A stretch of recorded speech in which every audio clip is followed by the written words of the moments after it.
everybody. Welcome to another episode of The Throne. We're glad you're here. Sit down, get you something to drink, get you something to smoke if that's what you like to do, because we getting ready to go deep, deep, deep on this episode of The Throne. Driving up midnight, driving in nowhere, bumping a slow song. Oh, y'all.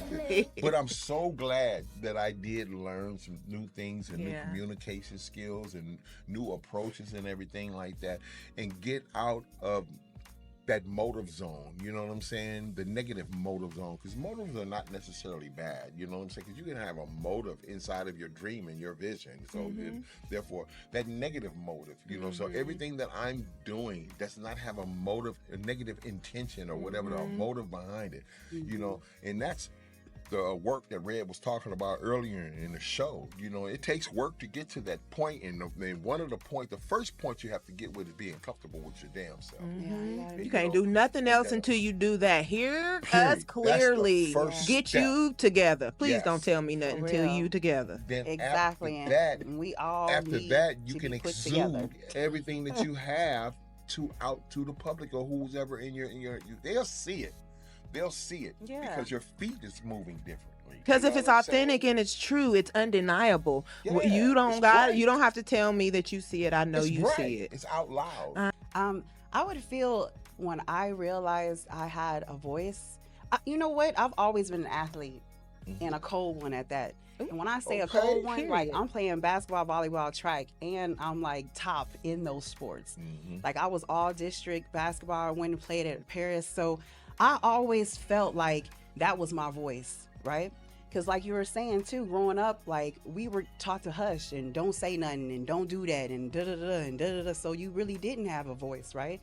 But my voice came out in my athleticism, and I was a beast. So I guess for me, when I finally like transferred that into having a voice, it was I had this tattoo artist. He's actually still my tattoo artist, and he introduced me to a lot of anti-government stuff and stuff that was going on in our government and in the world.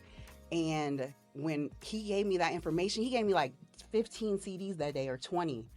And he let me, this was back when CDs was hot, and he let me copy them, right? Apparently, yeah. So I felt like that's when I had my voice. Because, I already knew what was going on and different stuff. But, you don't know. You don't have no facts. I ain't had no facts, right? So when he gave me them facts about 25 years ago, I was like, oh, my God. Here's my voice, and I'm going to say what I need to say and put these people on blast. I'm going to tell everybody, whether you want to hear it or not. So I would feel like that's when I really had my voice, because I felt like it was the truth. It's definitely, and a perspective, and it's real. And if you do your research, it is what it is. You know what I'm saying? So I would feel like that's when I had my voice, when I found them CDs and started exposing these nails. Yes. So also too, let's go into our golden nugget, because we're going to transfer into that. For all those who are here and that's new, our golden nuggets of the day, we really just explain what we feel that each of us needs to, tell you what's on our mind and what we're going through. So I'll start off with the golden nugget of the day. And my golden nugget is actually really heartfelt. And I might get a little choked up right now, but I'll definitely, this is for Siobhan Porter, my cousin's best friend. She passed away the day before New Year's, and it was actually too a relationship type of thing that happened, and she got killed. And I just feel like sometimes, people think they're in love to the point where you want to take somebody else's life. I think you need to reevaluate yourself, and obviously you don't love yourself enough, because to me, if you're gonna sit here and take someone's life just because they don't want to be with you, or they don't have the same, opinion as you, or you guys are going back and forth and talking. And, with our culture, I think we struggle with that, whether it's relationship with a man or woman, or it's a relationship with a man and a man. It's like, you guys need to wake up. You should never want to take anybody's life away from anybody just because you guys are having different opinions about something, or she doesn't love you anymore and you want to just take her life like that. It's like, we need to open up our eyes and stop being so selfish and be selfless and open up your heart. and understand that you're taking that person away from everybody, not only their kids. You're just ending their life like that. And I think we need to love each other more, and you need to love yourself more. So that's my golden nugget. Okay, thank you, Tia. Yes, ma'am. And my condolences. You know what Yeah, I'm saying? for sure. Sorry you had to. And that's sad. It is. It's really sad. You know. It's very eye-opening. I'm glad you brought that up and shared that as your golden nugget, because you know what I'm saying. Some people heard that. So you know, Red January.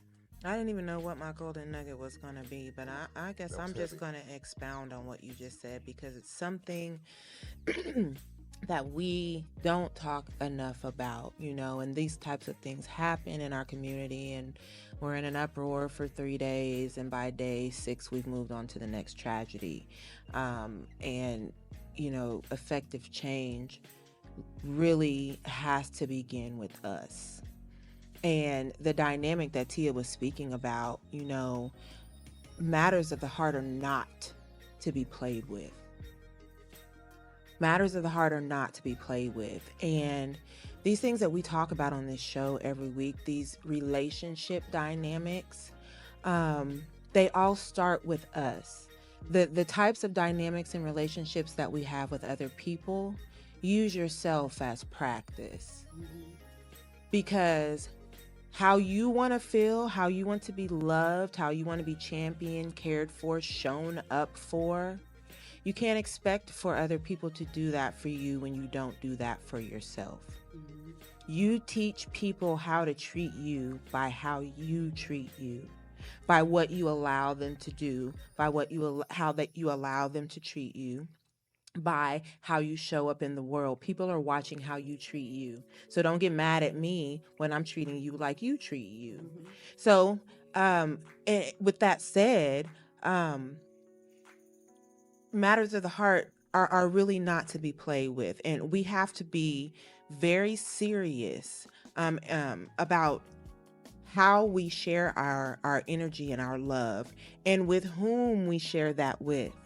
We talk about red flags, we talk about signs, we talk about allowing people to be who they are so that we can see what they'd rather do. But are we applying these constructs to our lives? Because when you allow yourself to be in a situation with a person that you know is not in alignment with you, that is not love.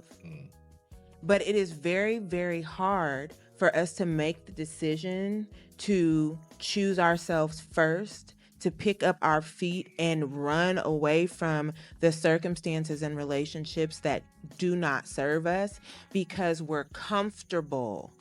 We're comfortable with the pain because we understand the pain. We know what it feels like. We know what to expect. We've become settled in that space, and it is familiar. Being alone, going within, doing the hard work, that is something that is foreign to us, and we don't like to go into the unknown. But I'm telling you now, my golden nugget for today is the unknown will save your life. That part. The unknown will save your life. Don't be chicken shit. Don't be a punk. Step out there, because the only thing you can do is fall and bust your ass. But I mean, you've done that before. You do that every day, purposefully, by choosing to stay in the familiar pain. Yeah.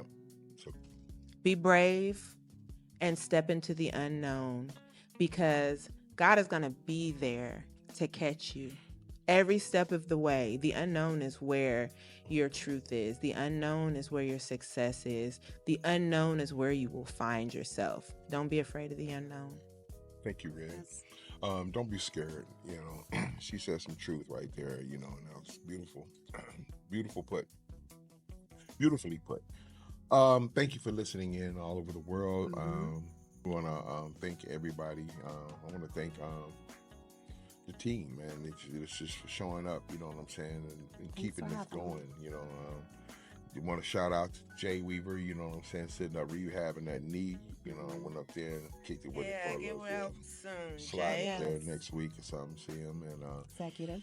Reese Gaines, you know what I'm saying? Reese Gaines, you know what I'm saying, out there doing it, moving. You heard him the first time, Reese. Yeah. But if if I can have this camera right here, Gabe. Okay, then. Um, Let me just bend your ear about something right quick. Early in the show, we talked about this, man, about living on social media or even not on social media, living, chasing the Joneses, trying to keep up with all the fads, the fashion, the music, and everything like that, ripping and running. Get all stuck up in the comparisons of what they got and what I don't have, what I have and what they don't have, and all of that like that. That's a whole bunch of energy, a whole bunch of luggage to carry around. It's the dynamic of self-work and being able to be by yourself. Red January brought it up on the show today. You have to start. The first start in everything is with you. All your answers to all your issues and all your problems are within you. But first, you might have to introduce yourself to you Yeah. and build Yeah. a relationship with you. Yeah. You know, and then after you build that relationship with you, automatically, you don't have to put in no work. The whole world will open up to you, and then you can be the one thing that everybody should strive for, the most beautiful thing that you can experience in this life while you're living on this and in this life. It's the beauty of being you. Yeah. I just wanted to bend your ear a little bit. Throne. Yeah.